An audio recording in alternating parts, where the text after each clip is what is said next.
Good afternoon भाई, connect हो जाइए जल्दी से कनेक्ट हो जाइए भाई। Good afternoon, good afternoon. आज शुरू करते हैं मोलिकुलर ऑर्बिटल थ्योरी। आज शुरू करते हैं मोलिकुलर ऑर्बिटल थ्योरी।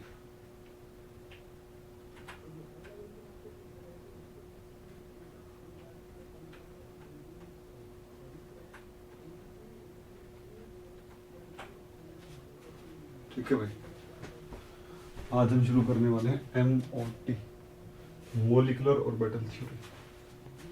ठीक है,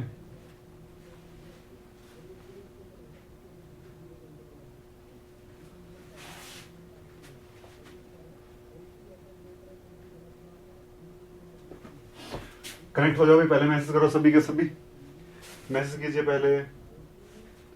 पहले मैसेज कीजिए सब। शुरू करते हैं क्लास शुरू करते हैं भाई। एक मिनट, मुझे देखना पड़ेगा भाई बोर्ड कहाँ से आएगा।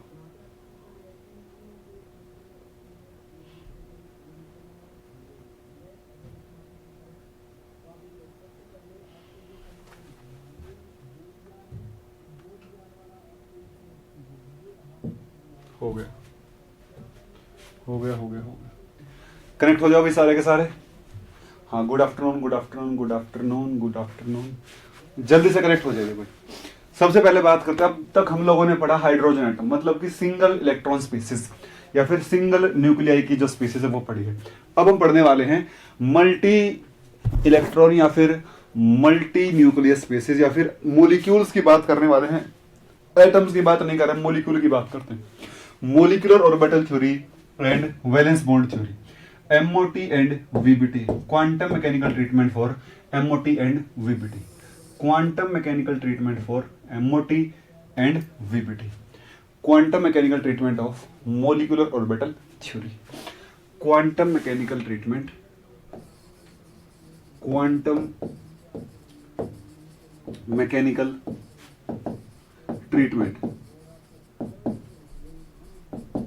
ऑफ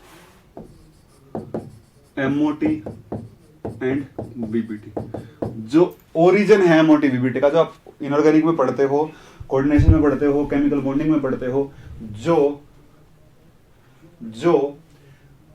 ओरिजिन है MOT का, आज आप वो देखोगे MOT रियलिटी में आती कहां से है। MOT रियलिटी में आती कहां से है?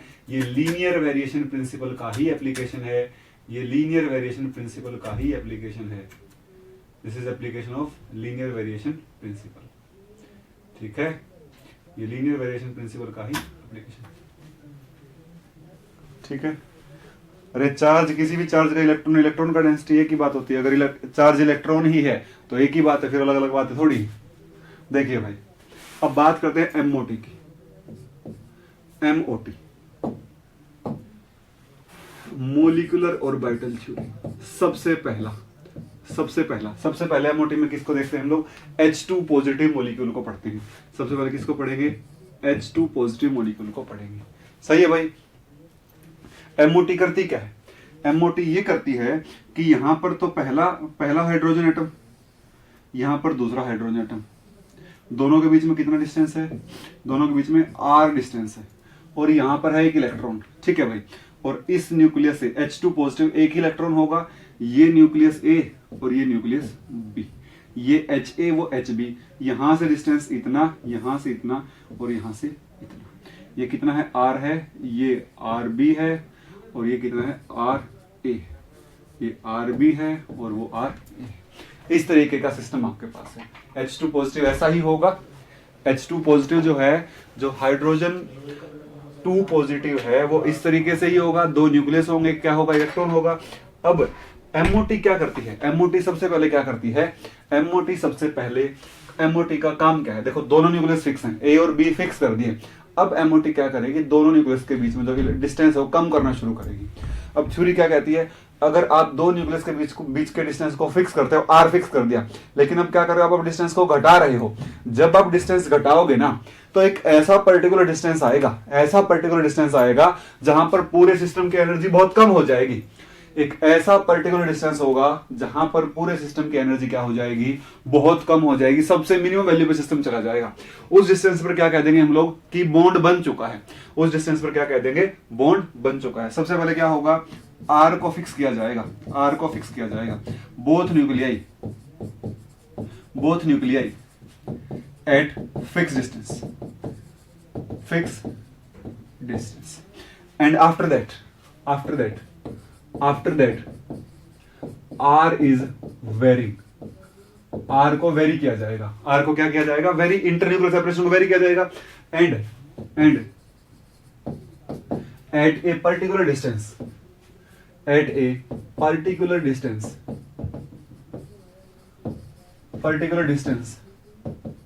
एनर्जी ई आर, जो आर का फंक्शन है, एनर्जी जो है वो आर का फंक्शन है। दोनों न्यूक्लियस पास आएंगे, एक डिस्टेंस पर क्या होगी, एनर्जी मिनिमम होगी। At a particular distance energy R E क्या है, at a particular distance R E energy is minimum,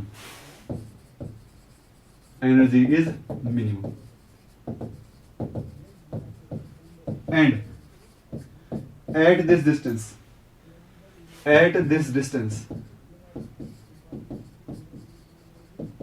bond is formed. At this distance bond is formed. इस डिस्टेंस पर क्या हो चुका है, बॉन्ड बन चुका है। इस डिस्टेंस पर क्या कहेंगे, बॉन्ड बना हुआ बोलेंगे। और आरी क्या होगी, आरी बॉन्ड लेंथ होगी। आरी क्या होगा भाई, बॉन्ड लेंथ कहा जाएगा। आरी को क्या कहा जाएगा, बॉन्ड लेंथ कहा जाएगा। उसके बाद वो कहता है आरी जो है वो बॉन्ड डिस्टेंस है, वो बॉन्ड लेंथ है। और क्या कहता है, further decrease in distance, further decrease in R. अगर आप आर ई से भी कम लेकर आओगे then energy of system increases. अगर आप फर्दर आर को घटा दोगे तो जो सिस्टम की एनर्जी है वो बढ़ जाएगी। दोनों न्यूक्लियस कुछ फिक्स डिस्टेंस पर होंगे। आप लोगों ने क्या किया, आप लोगों ने आर को घटाना शुरू कर दिया। एक पर्टिकुलर डिस्टेंस पर सिस्टम की एनर्जी मिनिमाइज हो गई है। उसके बाद फर्दर आप सेपरेशन घटा दोगे तो क्या हो जाएगी, एनर्जी शार्पली इंक्रीज कर जाएगी। ठीक है भाई, उससे ज्यादा क्लोज, बॉन्ड से ज्यादा क्लोज ये नहीं आ पाएंगे एक दूसरे की। और ये ओवरऑल थ्योरी है, ये एमओटी आपको करेगी। लास्ट में क्या करेगी, लास्ट में करेगी प्लॉट ऑफ एनर्जी जो आर का फंक्शन है वर्सेस आर। लास्ट में क्या बनाएगी, ग्राफ बनाएगी जो एनर्जी वर्सेस आर होगा। मतलब सेपरेशन के साथ कैसे एनर्जी सिस्टम की वेरी करती है। तो आपको पता लग जाएगा कहां पर बॉन्ड बनेगा, कहां पर बॉन्ड नहीं बनेगा। जिस आर पर ये मिनिमम हो गया वही आर क्या हो जाएगा, बॉन्ड लेंथ हो जाएगा। वही आर क्या हो जाएगा, बॉन्ड लेंथ हो जाएगा। बोलो भाई, एक सेकंड रुकना भाई।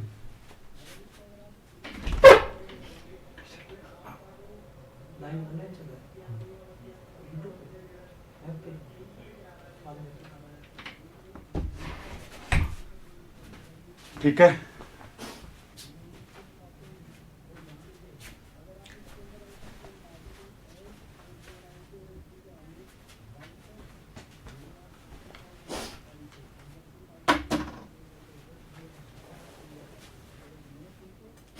देखो भाई, इसमें कोई डाउट किसी को, यहां तक किसी को भी डाउट, यहां तक किसी को भी डाउट, यहां तक किसी को भी डाउट।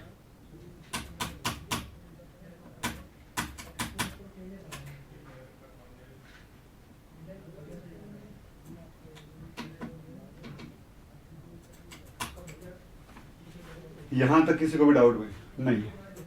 देखो भाई, अगर मैं इस सिस्टम का हैमिल्टोनियन लिखने लगता हूं, इसका हैमिल्टोनियन कैसे लिखा जाएगा भाई, इसका हैमिल्टोनियन लिखा जाएगा ऐसे। इसका हैमिल्टोनियन मैं ऐसे लिख सकता हूं। देखो ऐसा सिस्टम आपके पास है, ऐसा सिस्टम आपके पास है। यहां पर पहला न्यूक्लियस, यहां पर दूसरा न्यूक्लियस और यहां पर इलेक्ट्रॉन। ए न्यूक्लियस, बी न्यूक्लियस, ये आर डिस्टेंस है, ये आर बी है, ये आर ए है। ऐसा कुछ आपका सिस्टम है। अगर हैमिल्टोनियन लिखूंगा तो कैसे लिखूंगा, हैमिल्टोनियन तो लिख सकता हूं सीधा, बहुत सिंपल सी बात है। मैं जो जनरल मेरी समझ है ना, उस समझ से ही हैमिल्टोनियन लिख दूंगा। क्या क्या लिखूंगा भाई, देखो पहला तो न्यूक्लियाई तो है फिक्स, ठीक है।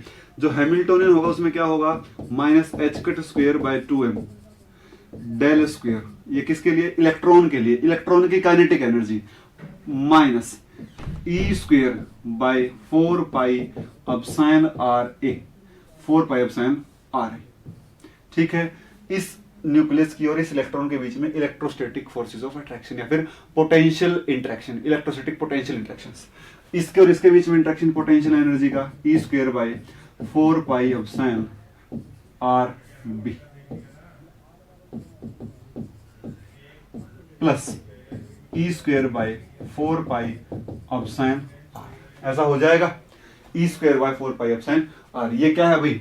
Electrostatic interaction between nucleus A and nucleus B, electrostatic interaction between nucleus A and nucleus B. ये तो मैंने लिखा एसआई सिस्टम में। अगर एटॉमिक यूनिट में बात करूं, in atomic units, atomic units में क्या होगा भाई? एटॉमिक यूनिट में जितने भी कांस्टेंट हैं, इलेक्ट्रॉन का चार्ज है, पाई है, अपसाइन है, सभी को 1 मान लेते हैं। सभी को क्या मान लेते हैं? 1। तो एटॉमिक यूनिट में जब लिखते हैं ना तो सारे कांस्टेंट 1 हो जाते हैं। यहां क्या बचेगा? -1/2 del E square minus 1/RA minus 1/RB minus 1/R। This will be the Hamiltonian in terms of atomic unit. This will Hamiltonian in terms of atomic unit. बोलो भाई, किसी को डाउट नहीं होगा इसमें? किसी को भी डाउट नहीं होगा इसमें, है ना भाई? एटॉमिक यूनिट में जो सारे के सारे जो कांस्टेंट हैं, पाई हो गया, अपसाइन होगा, इलेक्ट्रॉन के ऊपर चार्ज हो गया, सभी के सभी क्या हो जाएंगे? 1 हो जाएंगे। सभी के सभी क्या हो जाएंगे भाई? 1 हो जाएंगे।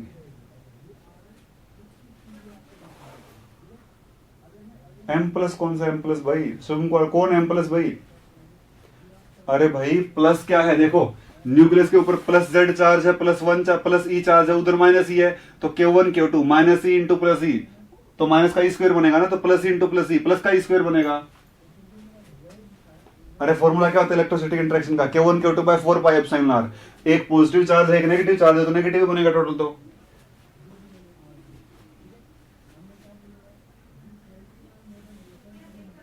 आकृति केवल इसमें, ताकि बार बार आपको दिक्कत ना हो, तो इसमें ये वाला यूज कर लिया है, इसमें ये वाला यूज कर लिया है भाई। ये काइनेटिक एनर्जी ऑफ इलेक्ट्रॉन है।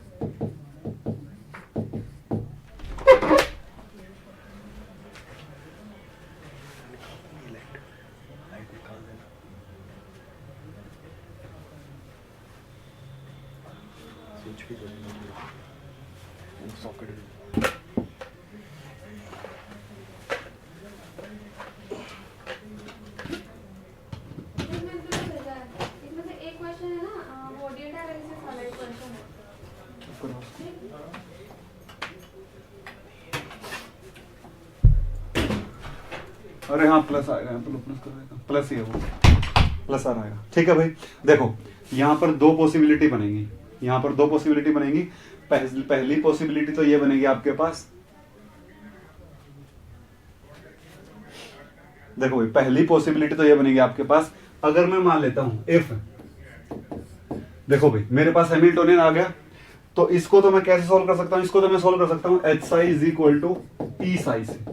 इसको सोल्व कर सकता हूं H psi is equal to E psi से। सिंपल मेरे पास सॉल्यूशन आ जाएगा। जैसे किसको सोल्व किया था? जैसे हाइड्रोजन एटम को सोल्व किया था, वैसे इसको भी सोल्व किया जा सकता है।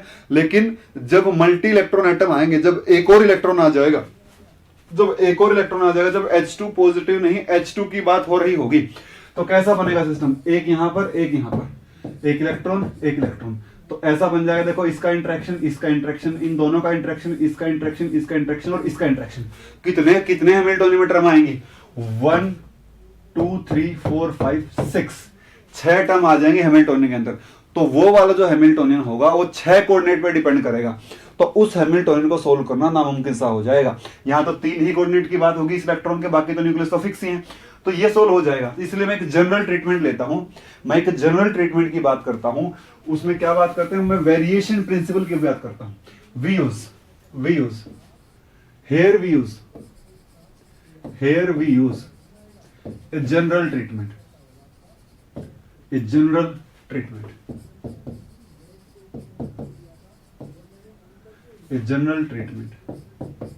linear variation principle. Here we use a general treatment, linear variational principle. Here we use general treatment numeration principle. वो कितने ही इलेक्ट्रॉन हो, चाहे 20 इलेक्ट्रॉन हो, चाहे 100 इलेक्ट्रॉन हो, चाहे 100 इलेक्ट्रॉन की स्पीसीज हो, उसको कोई फर्क नहीं पड़ता, वो उसको सोल्व कर देगा। तो देखो पहले मैं मानता हूं इफ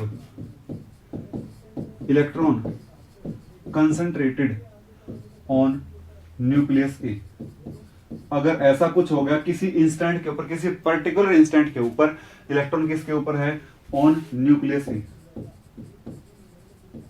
अगर इलेक्ट्रॉन न्यूक्लियस ए के ऊपर है, अगर इलेक्ट्रॉन न्यूक्लियस ए के ऊपर है, अगर इलेक्ट्रॉन इसके ऊपर और इससे तो बहुत दूर हो जाएगा, तो फिर सारा का सारा खेल इन दोनों का रहेगा, इन दोनों का रहेगा। तो हैमिल्टोनियन क्या होगा, तो हैमिल्टोनियन सिंपली हो जाएगा -1/2 डेल ई स्क्वायर -1/RA। और ये तो हैमिल्टोनियन है किसका, हाइड्रोजन एटम का, ये तो हैमिल्टोनियन है किसका, हाइड्रोजन एटम का। तो इसका सॉल्यूशन क्या आएगा, solution of above Hamiltonian is क्या बनेगा, सिंपल psi1sa, psi1sa 1/√π e की पावर -RA। ऐसा क्यों, ऐसा क्यों भाई, ऐसा क्यों, क्योंकि इसकी जब ग्राउंड स्टेट निकालोगे तो 1s का ऑर्बिटल है, 1s ऑर्बिटल आता शुरू में, तो ये क्या है, ये रिलेटिव में क्या रिप्रेजेंट करता है, ये तो एक आइसोलेटेड हाइड्रोजन एटम हो गया जिसमें बी का कोई खेल ही नहीं है। मैंने क्या माना, एक ऐसा इंस्टेंट होगा किसी भी इंस्टेंट पर इलेक्ट्रॉन इसके ऊपर है, ठीक है। तो सॉल्यूशन क्या आ गया मेरे पास, तो मेरे पास पूरा का पूरा सिस्टम यही बन जाएगा, उधर का कोई ये वन सिस्टम मेरे पास है। तो सिंपल, ये तो हाइड्रोजन एटम है। अब फिर से क्या मानूंगा, क्या पता ये इलेक्ट्रॉन इसके ऊपर हो किसी टाइम के ऊपर। अब क्या मानूंगा, सिमिलरली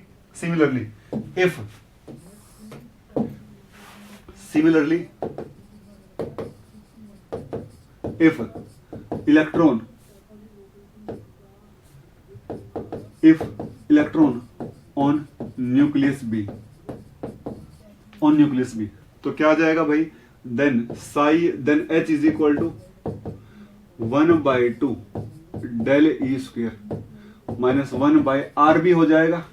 और साई क्या आ जाएगा इसका, psi1sb is equal to 1/√π e की पावर -RB, 1/√π e की पावर -RB। बोलो भाई,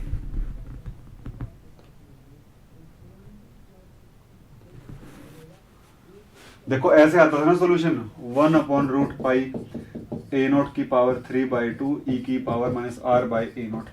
जब SI सिस्टम में बात करेंगे तो कांस्टेंट 1 हो जाएगा, कांस्टेंट क्या हो जाएगा, 1 हो जाएगा। यूनिवर्सल कांस्टेंट क्या हो जाएंगे भाई, 1 हो जाएंगे। यूनिवर्सल कांस्टेंट क्या हो जाएंगे, 1 हो जाएंगे। यूनिवर्सल कांस्टेंट क्या हो जाएंगे, 1 हो जाएंगे। बोलो भाई,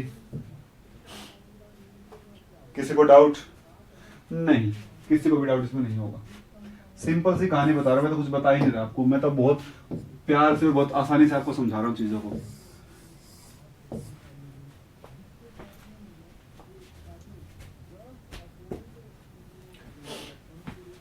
बोलो,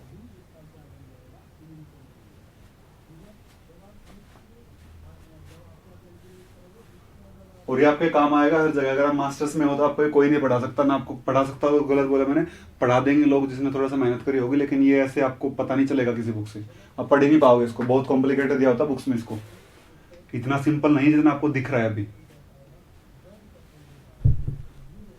एमओटी बीबीटी इतनी कॉम्प्लिकेटेड नहीं, इतनी सिंपल नहीं है भाई। कभी कभी अगर मैं आपको डायरेक्ट बता देता दिमाग घूम जाता आपका, और अभी भी घूमेगा, जब तक एंड में पहुंचेगा दिमाग घूम जाएगा आपका।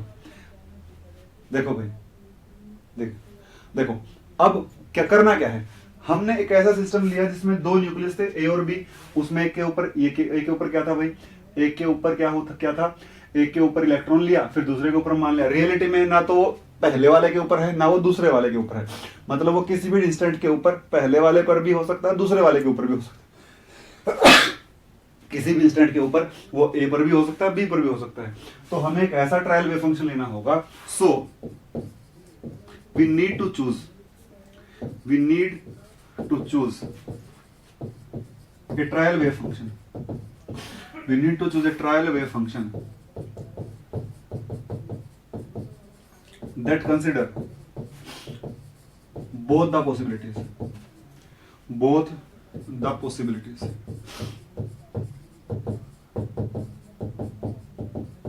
1 and 2।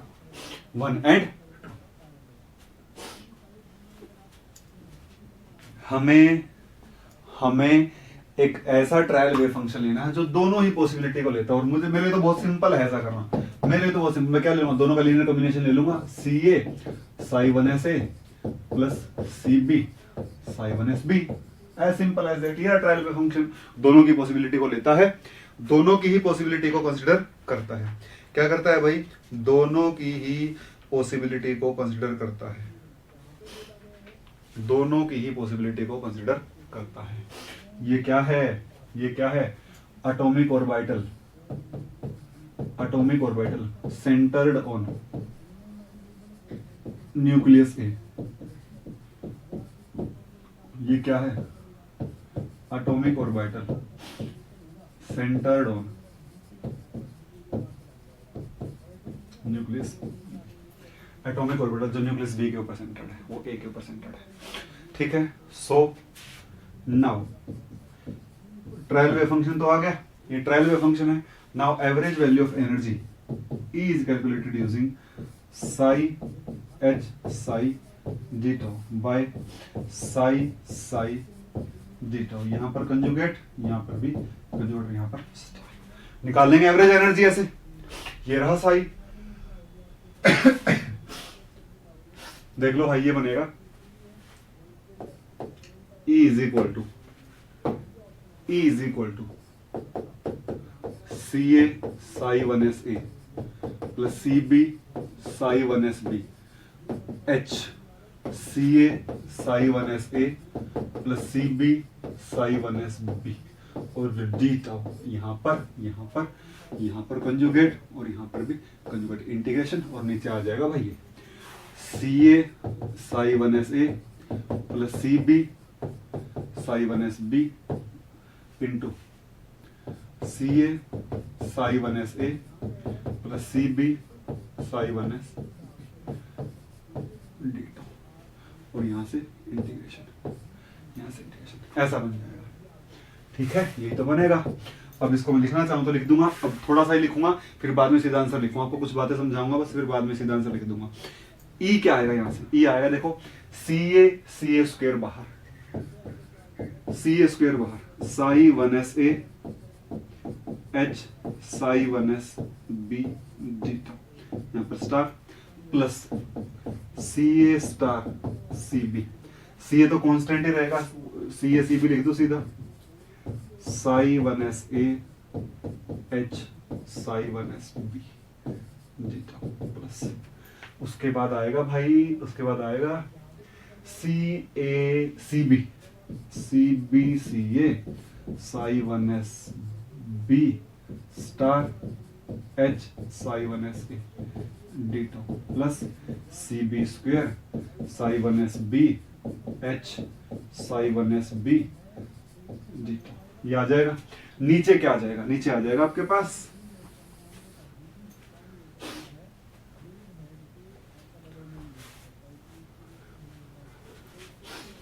ये बनेगा आपके पास CA square Sai 1sa Sai 1sb 1sa, ए है दोनों, ये डेटा। ठीक है, plus CA CB Sai 1sa Sai 1sb data plus CB CA Sai 1sb Sai 1sa data plus CB square Sai 1sb Sai 1sb data. बोलो भाई, अब पता चला कैसे आती है एमओटी, कैसे बनते। देखो भाई, यहाँ देखो, इसको तो क्या लिख दूंगा, देखो इसको क्या लिख दूंगा, ए आएगा भाई, यहाँ पर ए आएगा, ठीक है। ये तो क्या है, HAA, ठीक है भाई, बात हो चुकी है पहले। इसको क्या लिखूंगा, HAB, यहाँ पर कंजुगेट है। ये क्या है, HAB, ये क्या है, HBA, ये क्या है भाई, ये क्या है, HBB। सिंपल हो जाएगा बिल्कुल। ये क्या बनेगा, देखो 1sa 1sa normalise, 1sa 1sa normalise 1 हो जाएगा, 1sb 1sb, b खुद के नॉर्मलाइज रहेगा भाई, b वाला, तो ये भी 1 हो जाएगा, नॉर्मलाइजेशन की कंडीशन है। ये क्या होगा, ये बताना क्या होगा,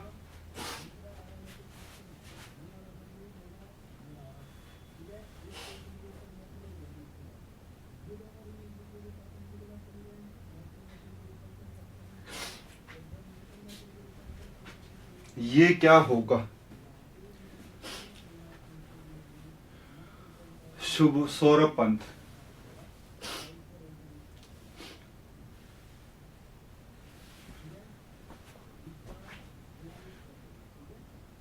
न्यूमिनेटर का लास्ट टर्म, अरे यहां कंजुगेट लगा देना। अच्छा ये क्या है? Psi 1sb H psi 1sb, H B भी लिख दिया उसको।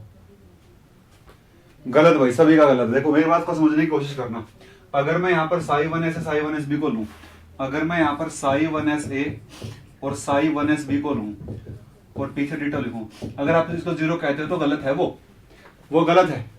अगर आप इसको जीरो कहते हो तो गलत है वो। क्यों गलत है? देखो भाई, ये 1s ही थोड़ी ऑर्थोगोनल होते हैं एक दूसरे के। और भाई ये तो a तो 1 है, ये तो 1s पहले वाले का है, और ये b किसका है? ये b, ये 1s b वाले का है। ये 1s 2s के ऑर्थोगोनल होता है। 1s के ऑर्थोगोनल कब होने लग गया? 1s खुद के ऑर्थोगोनल, खुद के तो नॉर्मलाइज होता है, खुद के तो नॉर्मलाइज होता है, तो खुद के तो नॉर्मलाइज होगा तो 1 कर दिया। तो भाई खुद के साथ 1s के साथ ही कब से होने लगा? क्या कब से ऑर्थोगोनल होने लगा? 1s और 2s 2p का ऑर्थोगोनल होता है, 1s के थोड़ी होता है।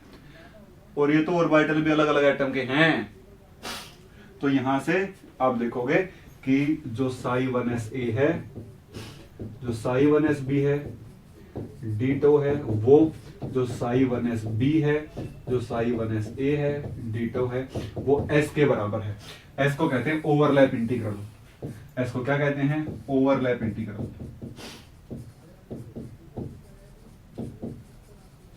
ये क्या बताता है? कितनी ओवरलैपिंग हुई है। नहीं भाई जीरो वाला हो जाएगा करके कुछ वाक्य नहीं हो सकता। क्यों होगा अनडिफाइंड भाई? 1s ऑर्बिटल 1sa के 1sa के नॉर्मलाइज हो जाएगा, उसमें क्या दिक्कत है? अरे आकृति जीरो थोड़ी बनेगा पूरा। ये जीरो वो तो 1 1 बन जाएंगे, जीरो थोड़ी बनना नीचे। एस बोलते हैं इसको, एस।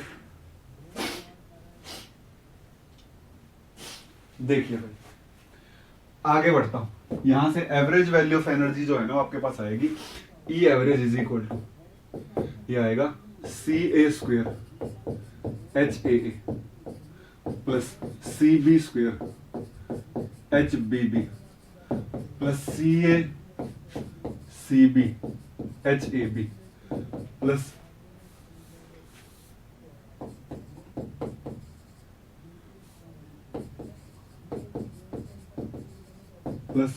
CA HB। ठीक है, divide by CA² plus CB² plus CB S plus CS। इनको क्या लिख सकता हूं? 2CACBS 2CACB। ठीक है भाई, अब एक का मतलब समझो भाई। HAA है क्या रियलिटी में? जो HAA है ना वो है क्या? अब मुझे करना क्या होगा? देखो मुझे CACB की वैल्यूज निकालनी है बस। एक बार देख लो बस, जो HAA है वो है क्या रियलिटी में? वो क्या लिखता है? Sai 1sa H Sai 1sa ditto. ये क्या बताता है? Average value of energy. ये क्या है? Average value of energy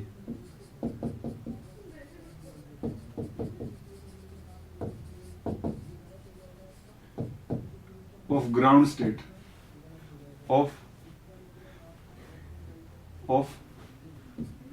1sa orbital. जब इलेक्ट्रॉन 1sa में होगा उसके बारे में बता रहा है। इसी तरीके से HBB क्या बता रहा है भाई? Sai 1sb H Sai 1sb। ये क्या है? E average in 1sb। जब इलेक्ट्रॉन 1sb में होगा उसका एवरेज वैल्यू ऑफ एनर्जी बता रहा है, उसका एवरेज वैल्यू ऑफ एनर्जी बता रहा है। बोलो भाई बोलो। जो HAB है, जो HAB है, देखो भाई जो HAB है, जो या फिर लिखो Sai 1sa conjugate H Sai 1sb ditto, ये बराबर होगा किसके? साई 1sb H के ऊपर conjugate Sai 1sa D tau, ऐसा ही होगा क्योंकि H क्या है, क्योंकि H क्या है, एज H इज हैमिल्टोनियन या फिर H इज हर्मिशियन। H क्या है, हर्मिशियन है, जैसा कि H क्या है, एक हर्मिशियन ऑपरेटर है।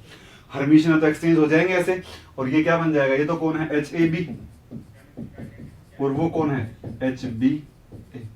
HAB और HBA क्या है भाई, बराबर है। HAB और HBA क्या है, बराबर है। और ये क्या रिप्रेजेंट करते हैं, ये रिप्रेजेंट करते हैं exchange energy, when electron exchange between nuclei A and B।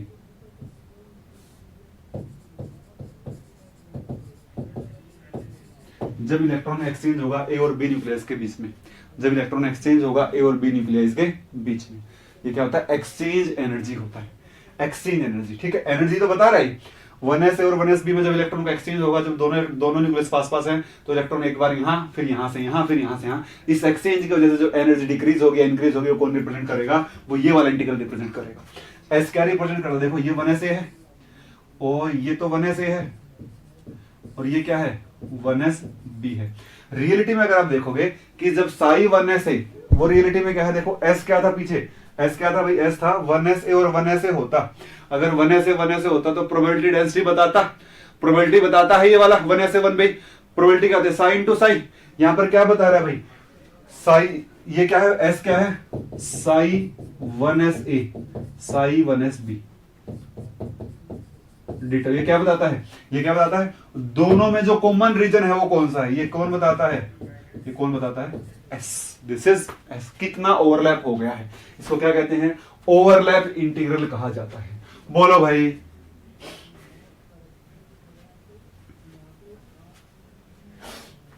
बोलो, इसे कहते हैं ओवरलैप इंटीग्रल। बोलो रे,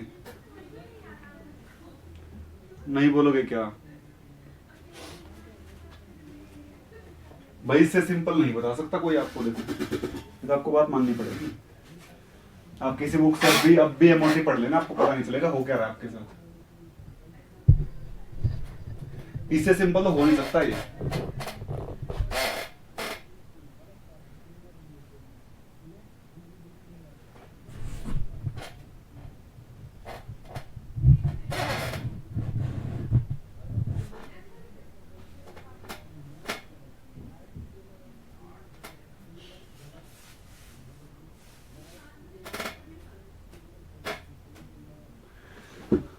अब मैं इन सारी टर्म्स को यहां रख देता हूं, ये बनेगा आपके पास E is equal to CA square HAA plus CB square HBB plus 2CA CB HAB divide by, ये बनेगा आपके पास CA square plus CB square plus 2CA CB S, ये बन जाएगा भाई, प्लस 2CA CB S। ठीक है, तो टू मिनिमाइज द एनर्जी,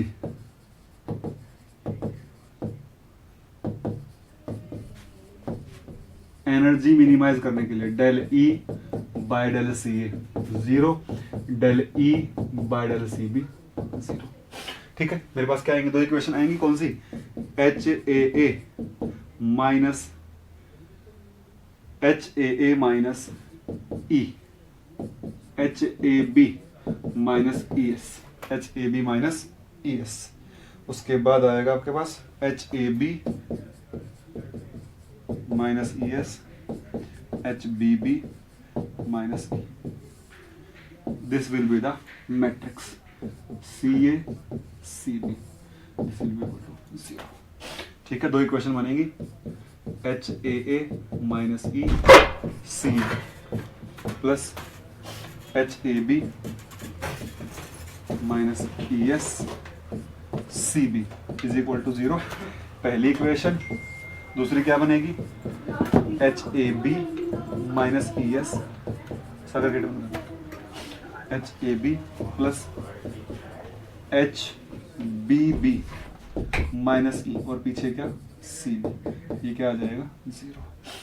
1 2 तो नाम दे दिया होगा, 3 और 4। आगे दो इक्वेशन, आगे दो इक्वेशन अब देख लो भाई।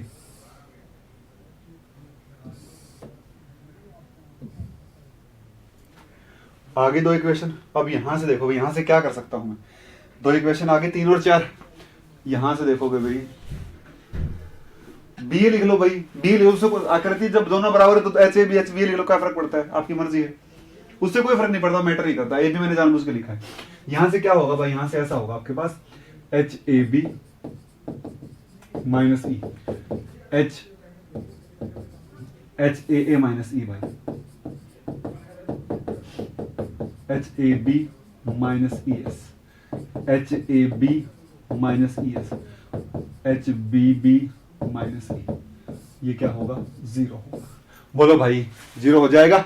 यहां से आप देखोगे ये होगा एच ए माइनस ई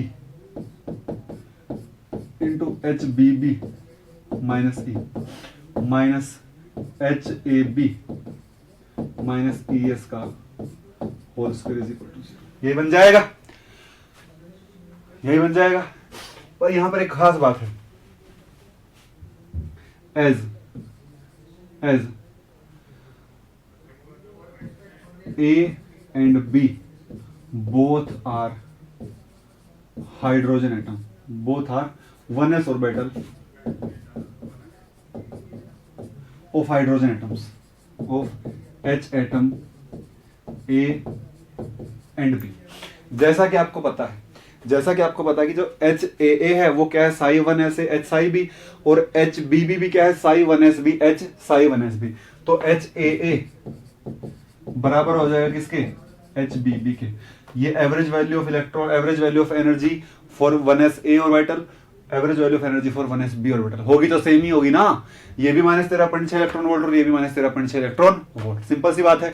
तो ये बन जाएगा एच ए माइनस ई का square minus H A B minus E S का whole square is equal to, ये आ जाएगा, ये आ जाएगा। फिर बन जाएगा भाई हमारे पास बन जाएगा H A B A minus E का square is equal to minus H plus में आएगा, ये आ जाएगा H A minus E is equal to plus minus H A B minus E S, ये आ जाएगा। एक बार तो क्या होगा एच ए माइनस ई को किसके बराबर भाई, negative of H A B minus plus E S, negative वाला ले लिया एक बार तो, ये बनेगा भाई, मैं इसको 2 हिस्सों में डिवाइड कर लेता हूँ नीचे वाले हिस्से को। एक बार तो क्या होगा एच ए माइनस ई बराबर आ जाएगा minus H A B plus E S, ठीक है, ये आ जाएगा E इज इक्वल टू, ये इधर आ जाएगा H A plus H A B divide by 1 plus S, E plus आ जाएगा। दूसरा क्या आएगा भाई, जब एच ए माइनस ई बराबर हो H A B minus E S के, ठीक है भाई, ये आ जाएगा E is equal to H A minus H A B divide by 1 minus S, this is E minus, this is E minus. दो नई एनर्जी की टर्म आ गई हैं, एक प्लस में और एक माइनस में, एक प्लस में आई है और दूसरी किस में आई है भाई, माइनस में आई है।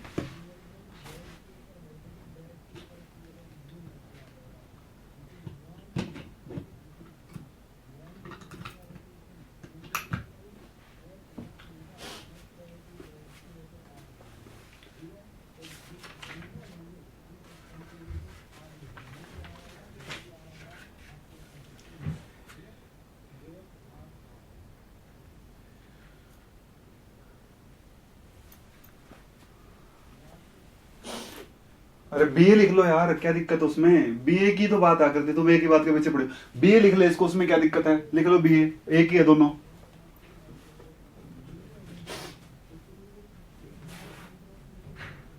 Equation number 5, equation number 6। देखो भाई 5 in 3, जब 5 को 3 में यूज करूंगा, 5 को 3 में, देखो 5 को 3 में, 5 को H A A minus E C A, H A A minus E C A, उसके बाद H A B minus E S की जगह क्या लिखूंगा, H A B minus E S किसके बराबर है, H A B minus E S, ये negative of H A minus E के बराबर है, minus H A minus E, और C B is equal to zero, is equal to zero. तो ये आ जाएगा C A minus C B is equal to zero.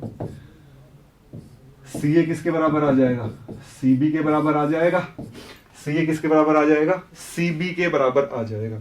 C A किसके बराबर आ जाएगा, सी बी के बराबर आ जाएगा। सी ए बराबर आ जाएगा सी बी के।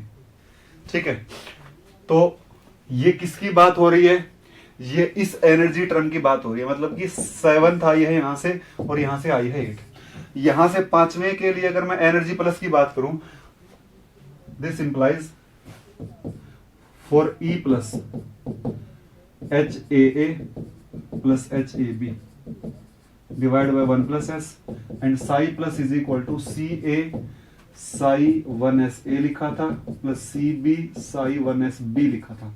सी ए सी बी बराबर है इस वाली टर्म के लिए, तो यहां क्या आ जाएगा, psi plus is equal to C A तो common psi 1s A plus psi 1s B, ये आ गया अभी साई प्लस, और ये आ गया ई प्लस, ये आ गया ई प्लस।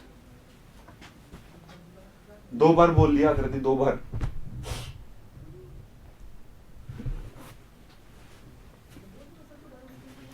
सिमिलरली इसी तरीके से जब आप 6 को यूज करोगे 6 in 3, जब 6 को 3 में यूज करोगे तो E माइनस के लिए जो है ना, E माइनस के लिए क्या आएगा, H A minus H A B divide by 1 minus S, और साई माइनस आएगा सी ए तो common psi 1s A minus psi 1s B, ये आ जाएगा भाई, ये आ जाएगा। तो हमने दोनों स्टेट के लिए क्या निकाल दिए, एनर्जी भी निकाल दी और वेव फंक्शन भी निकाल दिए। दोनों, एक मोलिकुलर ऑर्बिटल का वेव फंक्शन ये, एक मोलिकुलर ऑर्बिटल का वेव फंक्शन ये। अब इनको प्लॉट करना है, खेला खत्म, खेला खत्म भाई।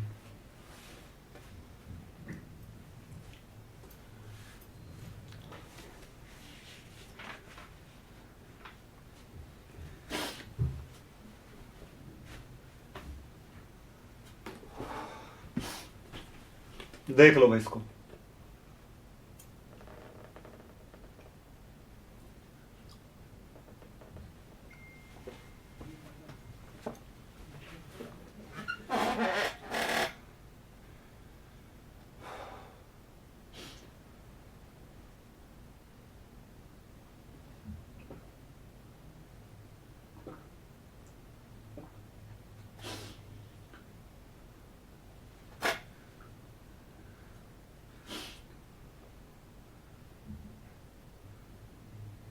कोई बात नहीं आकृति, कोई बात नहीं।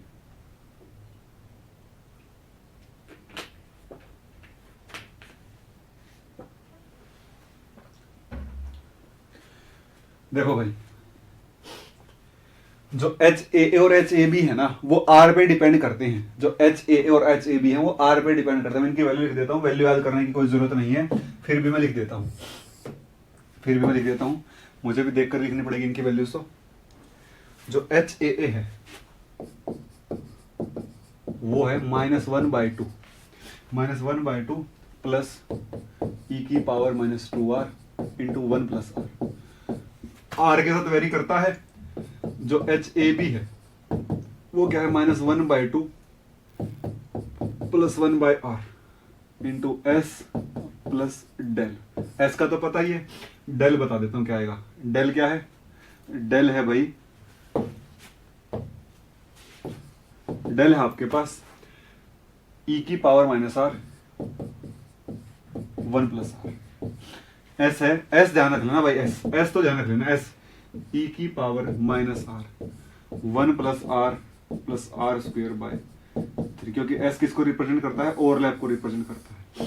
देखो जब R जीरो हो जाएगा, जब R जीरो हो जाएगा तो ओवरलैप क्या हो जाएगी, मैक्सिमम। ओवरलैप क्या हो जाएगी, मैक्सिमम हो जाएगी।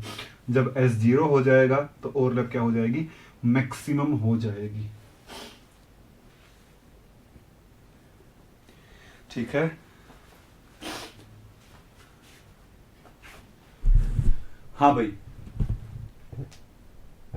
अभी बताते हैं भाई, अभी बताते हैं, बॉन्डिंग एंटी बॉन्डिंग भी बताते हैं भाई, बॉन्डिंग एंटी बॉन्डिंग बताते हैं।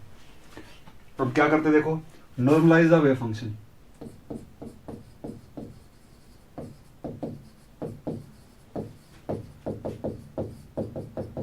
Sai plus and psi minus, psi plus psi minus दोनों को नॉर्मलाइज कर दो। साई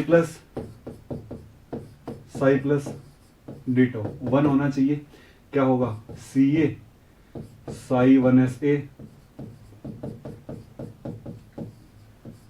सी A psi 1s A,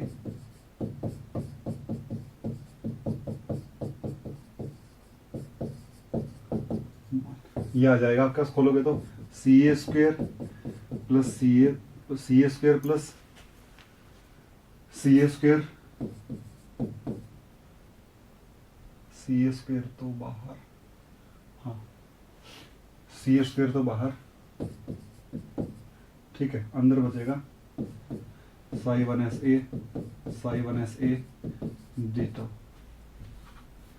C A square बिल्कुल बाहर, ठीक है, ये बचेगा psi 1s A psi 1s B d tau plus psi 1s B psi 1s A d tau plus psi 1s B psi 1s B d tau is equal to 1। ऐसा होगा सी A square, ये 1 1 1 S और एस, ठीक है, C A square is equal to 1/2 प्लस 2s C A square, this implies C A is equal to 1/√2 into 1 plus s, c upon 1/√2 1 plus s, 1/√2 1 plus s, ठीक है। तो क्या आ जाएगा आपके पास, आएगा साई प्लस आएगा ऐसा,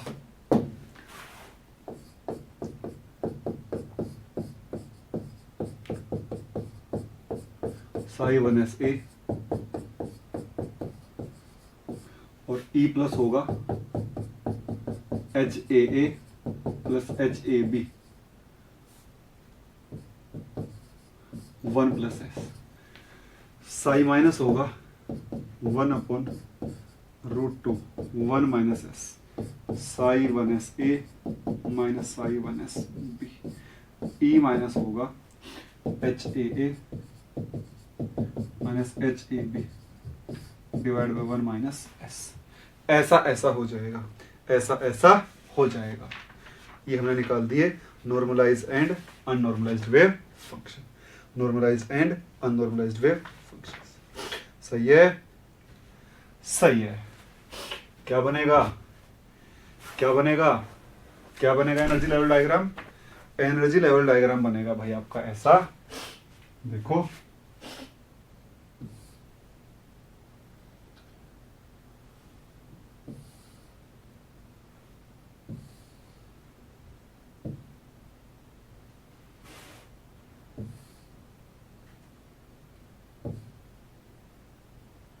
देखो भाई,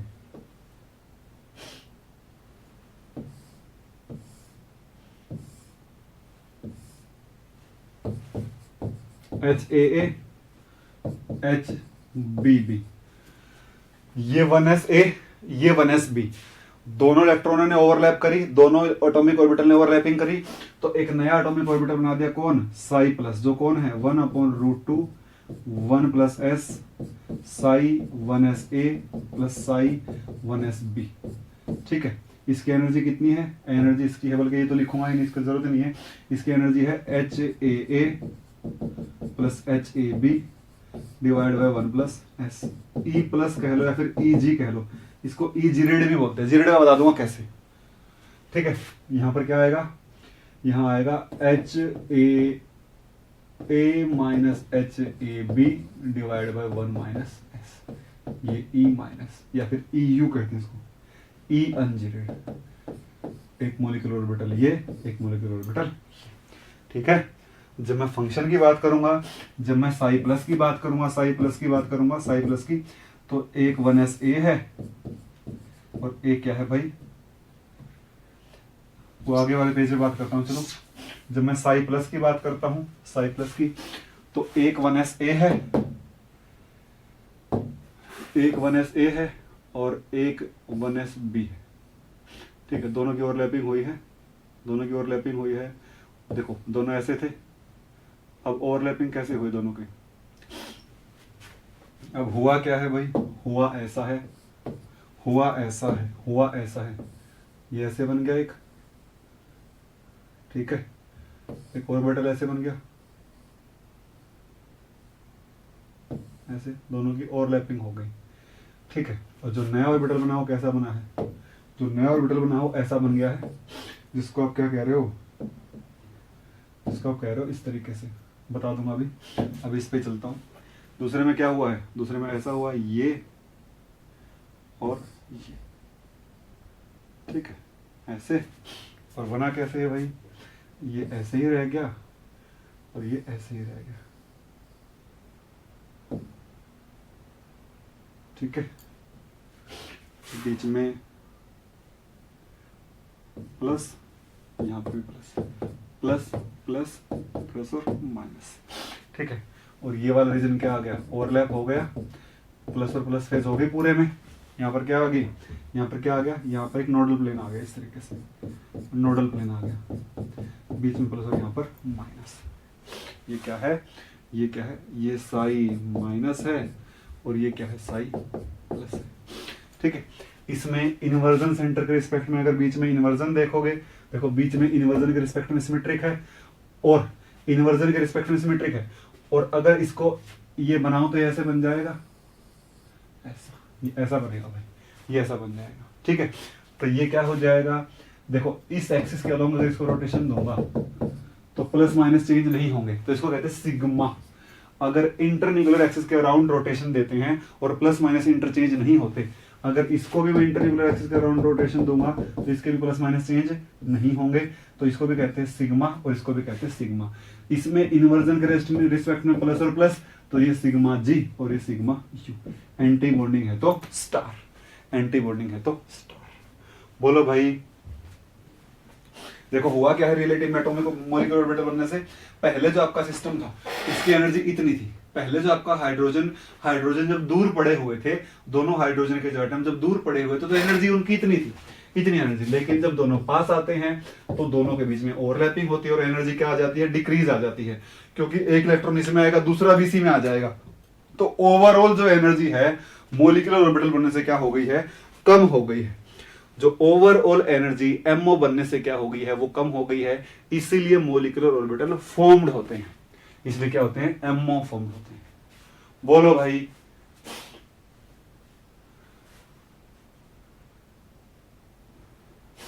लो भाई, देख लो भाई, इससे आसान नहीं हो सकता कुछ भी।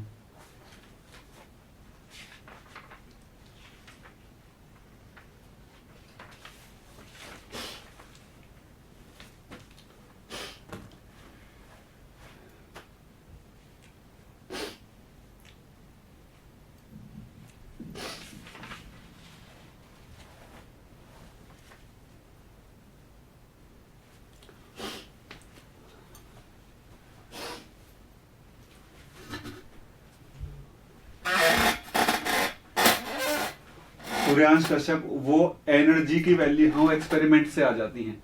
ये आपको बहुत लंबी कैलकुलेशन करने के बाद आएंगे जो वैल्यूज हैं, लेकिन इसका डाटा कहां से मिलेगा, डाटा स्पेक्ट्रोस्कोपी से मिल जाएगा। जो वैल्यूज HAA HAB की वैल्यूज जो है ना, वो तो आपको एक्सपेरिमेंटल वैल्यूज होती हैं, तो आपको एक्सपेरिमेंट से मिल जाएंगी, क्योंकि आर के साथ वेरी कर रही है, आर के साथ वेरी कर रही है। आर चेंज करोगे तो HAA भी चेंज होगा, HAB भी चेंज होगा, तो दोनों का ग्राफ बना के पता लग जाएगा। वो तो दोनों का ग्राफ बना के पता लग जाएगा भाई, वो कोई इशू नहीं है, वो कोई बात ही नहीं है।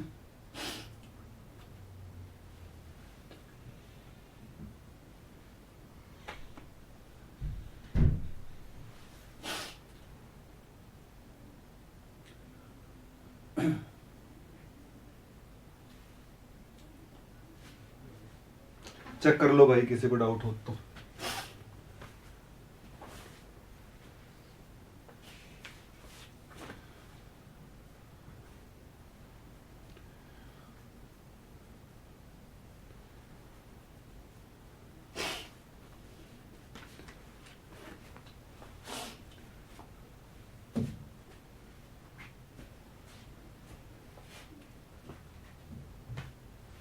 देखो ध्यान से देखना भाई,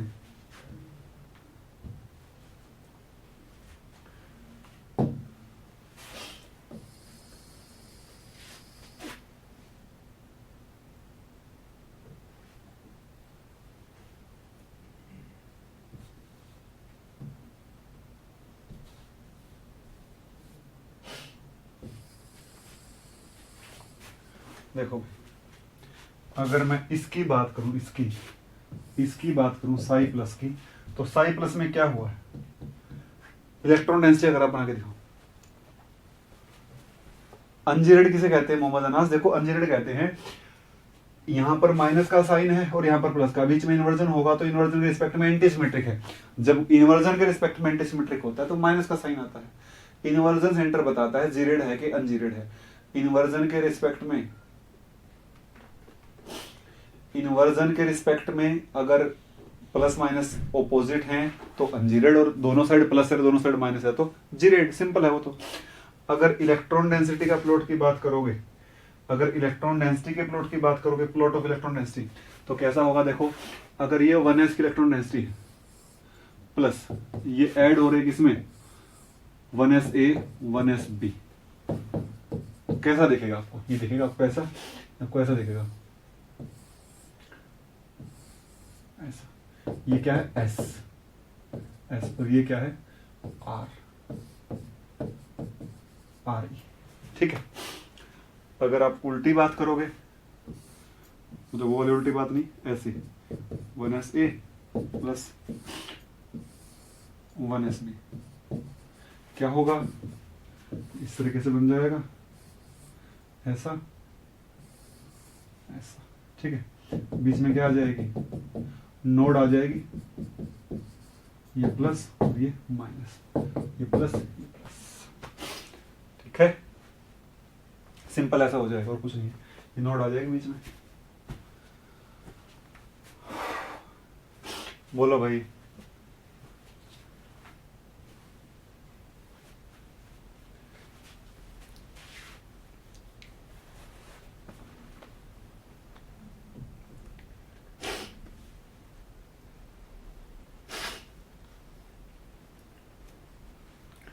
ठीक है। और देखो S क्या रिप्रेजेंट करता है, S रिप्रेजेंट करता है ओवरलैप, S रिप्रेजेंट करता है ओवरलैप,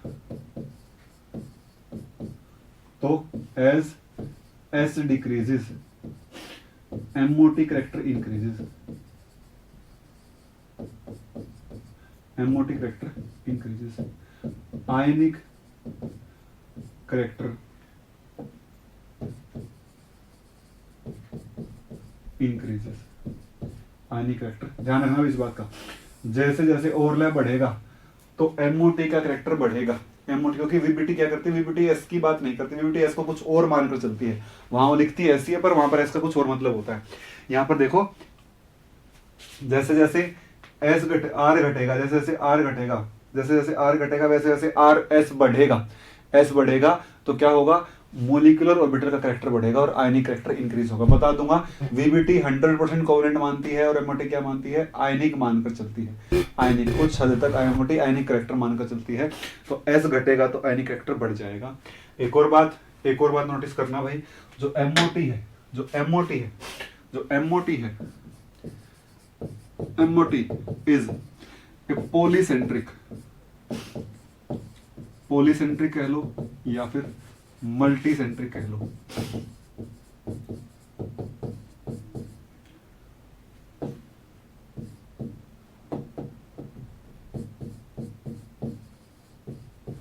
MOT क्या है, मल्टी सेंट्रिक अप्रोच है या फिर पॉलीसेंट्रिक अप्रोच। क्यों, एक ही इलेक्ट्रॉन की डेंसिटी दो सेंटर के ऊपर रिवॉल्व कर रही है, एक ही इलेक्ट्रॉन की डेंसिटी दोनों सेंटर के ऊपर रिवॉल्व कर रही है। ऐसा नहीं है कि हर एटम के लिए एक इलेक्ट्रॉन चाहिए, यहां पर हर एटम के लिए एक इलेक्ट्रॉन होना जरूरी नहीं है।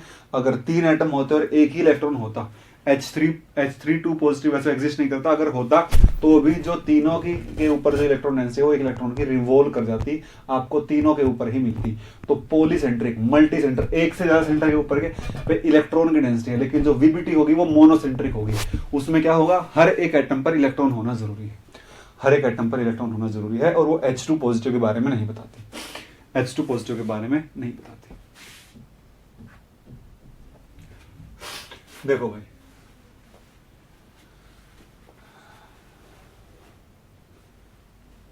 एमओटी करेक्टर इंक्रीज, हाँ बिल्कुल सही सुरेंद्र, बिल्कुल। जैसे जैसे एस बढ़ेगा, जैसे जैसे एस बढ़ेगा तो एमओटी करेक्टर बढ़ेगा भाई, बढ़ेगा। एस एज एस इंक्रीजेस, अरे आर इंक्रीज आएगा, उल्टा लिख गया मैं यहाँ पर, एस इंक्रीज आएगा भाई, गलती से लिखा मैंने, बोला शायद सही था। और आर के डिक्रीज करने से एस बढ़ेगा और आयनिक वेक्टर इंक्रीज करेगा।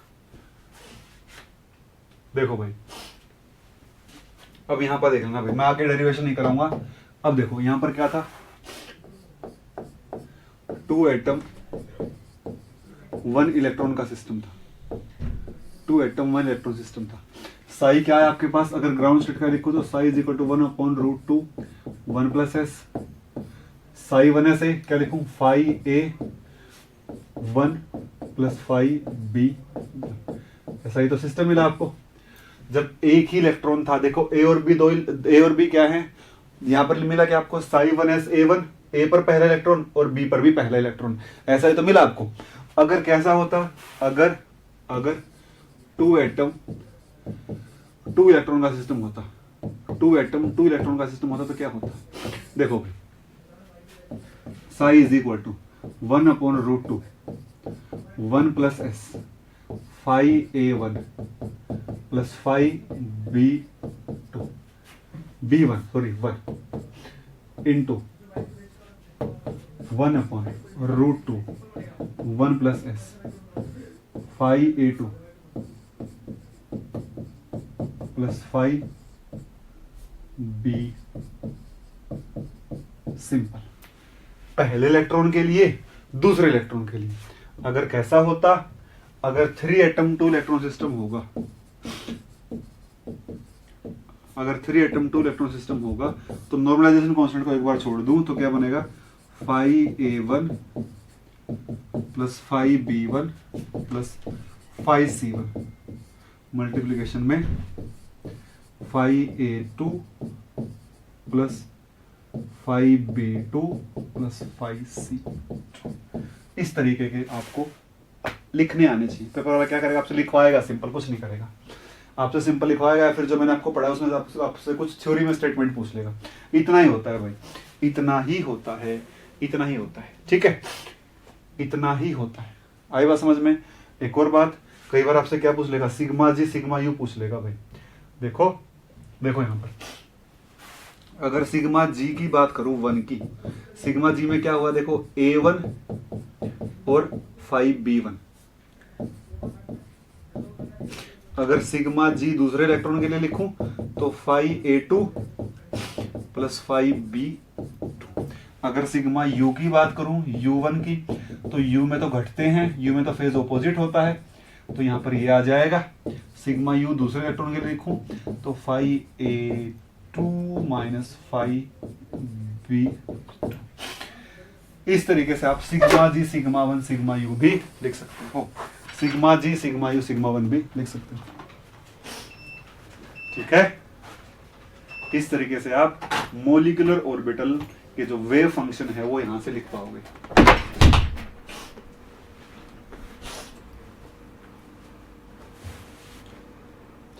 अगर सिग्मा G1, अगर पेपर में sigma G1 into sigma U1 पूछा हो तो दोनों को गुणा कर दो, सिग्मा G2 सिग्मा G1 पूछा है तो इन दोनों को गुणा कर दो, सिंपल हो गया।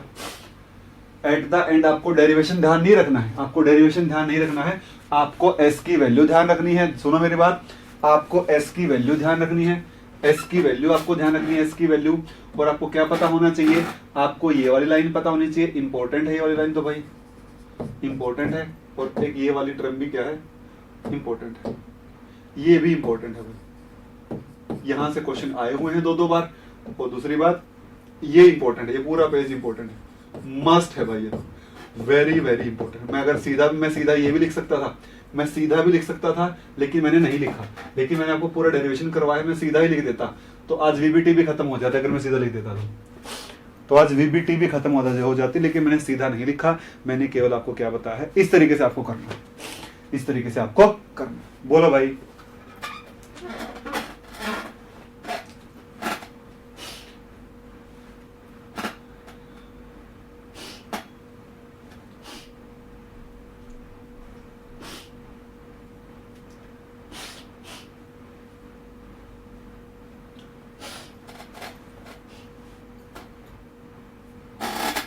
बोलो भाई। देखो इससे आसान तो बताया नहीं जाएगा, इससे आसानी से नहीं बताया, बहुत मेहनत से किया है मैंने इस टॉपिक पर। तो मेरे को है कि हाँ मैं ये वाला टॉपिक में ठीक ठाक पढ़ा देता हूँ,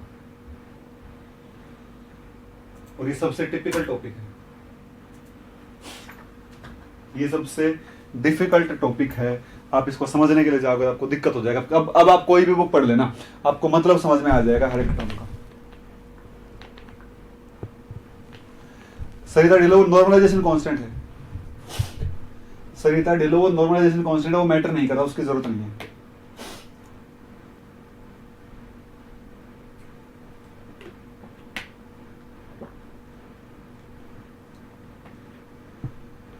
हाँ तबीयत पता नहीं, मेरे को साइनस की दिक्कत है।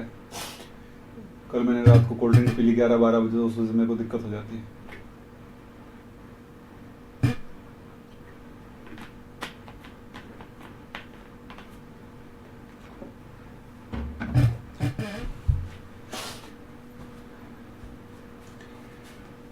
हो गया भाई।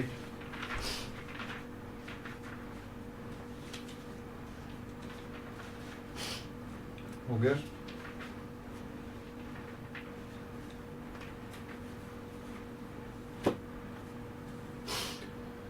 ठीक है भाई, आज इतना ही करते हैं। देखो मेरे में हिम्मत है नहीं और पढ़ाने की, तो मैंने आपको शायद आज मैंने आपको कुछ नया ही पढ़ाया है, ऐसा मेरे को लगता है।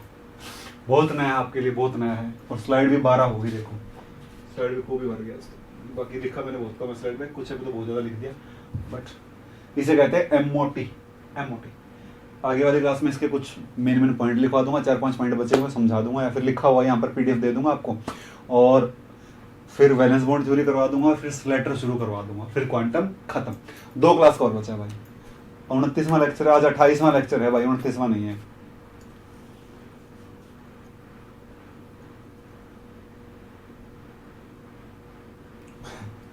कोई बात नहीं आकृति, ऐसा होता है, पहली बार टॉपिक पढ़ते लगता है, लेकिन आई थिंक आपको समझ में आया होगा। एक वो और वही बड़ी बात है, जो मैं अपनी बात रखना चाह रहा था वो बात आप तक पहुंचनी चाहिए। अगर वो हो गया है तो ठीक है। और भाई यहां से मस्ट क्वेश्चन आएगा पेपर में, मस्ट क्वेश्चन यहां से आता ही आता है।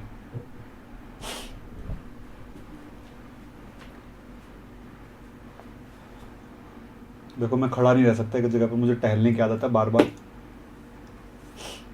तुम्हारा सफर भी खत्म। लास्ट टॉपिक है क्या तुम लोगों का ये वाला? नहीं, जनवरी वाले बैच का लास्ट टॉपिक है आई थिंक ये वाला, है ना?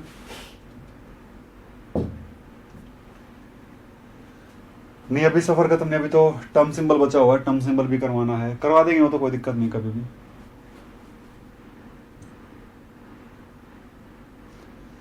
शिवम कुमार वर्मा, एक बार और देखोगे तो आ जाएगा समझ में, एक बार और क्लास देख लेना ये वाली, आपको आ जाएगा समझ में, कोई बड़ा इशू नहीं है। कल क्लास नहीं रहेगी मेरी, तो इसलिए आप लोग इस क्लास को एक बार और देख लेना। और भाई इस वीक इसको खत्म कर देंगे, ठीक है?